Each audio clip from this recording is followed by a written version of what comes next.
Il mondo è una giungla, la vita è un'avventura, non semplice, bisogna sapersela cavare, bisogna avere un'idea geniale, già, un'idea geniale.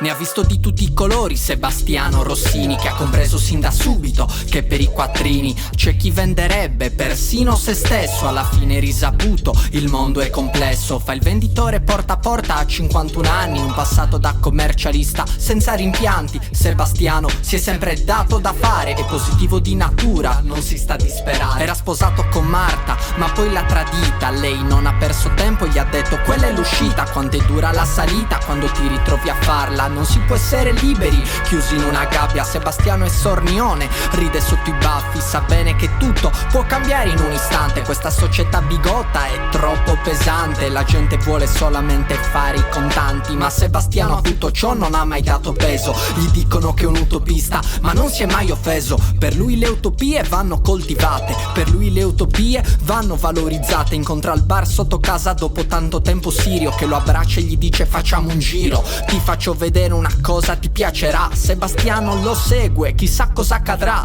Lo porta fuori città, lungo la costa. Fa un caldo bestiale, non c'è un filo d'ombra. Sirio si ferma davanti a un caseggiato, ci sono muratori, lo stanno ristrutturando. Sirio gli dice voglio aprire un locale dove mangiare, bere e dove ballare. Andiamo Sebastiano, seguimi in questa avventura, mettiti tutto alle spalle, non avere paura. Sebastiano non se lo fa ripetere, già si immagina quel posto pieno zeppo di gente, è quello che sognava, quasi non ci può credere. La fortuna è dalla sua, finalmente Sebastiano aspettava questa occasione, è pronto a diventare un uomo migliore. Sebastiano ha fatto sua l'arte di cavarsela, lavora in silenzio, non è un tipo che chiacchiera.